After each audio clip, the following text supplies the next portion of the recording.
Yo, yo, yo! We back for another one of the good Friday 2018 reviews. We in part 2 because today we're talking about the final track of what was the June kind of release, like all the back-to-back ones with Teyana Taylor's Keep That Same Energy. And boy, I tell you what, for one of this is like my first real project of me listening to Teyana, and I was not let down. A lot of the production that Kanye provided for her has a lot of soul, and I feel that matched up perfectly for what Teyana brings, because she definitely is a person who loves that classic R&B sound, and I feel she did a great job. Great job. No manners, man. She got a man, but she ain't got no manners. Boy, she's a New York girl, keeping it real right from the jump. Definitely nice production on here. This is really just kind of setting up the mood, as it really only has like one verse that is kind of more like a refrain, because she says it and then, you know, get a little bit of music break, and then she brings it back again to close it off. But definitely sets up a nice vibe to get you in the mood for what she's gonna bring. Gonna Love Me, man. The sample on this junk and the way she sings along with it, and really just talking about you know, just really needing that strong love and care in a relationship. Really dope. Then Issues, Hold On, another one really tapping into that a lot. Dig that one as well.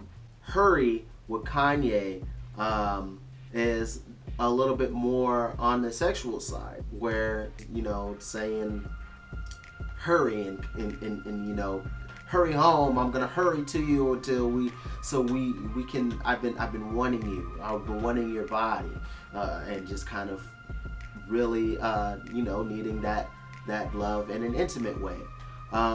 Three-way, going even less intimate and more sexy and more on that freakness, and, you know, her talking about her really being willing to do whatever she can to please her man, including having a three-way with the great additional vocals of Ty Dolla $ign on here. Greatness. Great track right there as well. Rose in Harlem, another highlight here. Really just talking about her as a young, strong woman who loves hard and dealt with a tough environment. And that's another really great song on here. Never Would Have Made It. Interesting spin on the gospel song by Marvin Sapp, really talking about how she couldn't have made it without her loved ones and God as well. And then the one song to break the 7-song Kanye curse, I guess you could call it. We have WTP, or Work That E. And this track is the only song that I could definitely do without. But I mean, I understand this place. It's definitely a song for like the ballroom. If you catch my drift, in the New York scene, you know, if you're going to like the drag queen clubs where you're gonna definitely get yourself a stage show, this is a song for that kind of environment. And it's just another dance track, where it just really kind of sets up that vibe that you could just dance to Vogue and all that style of dance there. And it's a little bit too brash for me, but I know in that environment it'll go off just perfectly. Perfectly.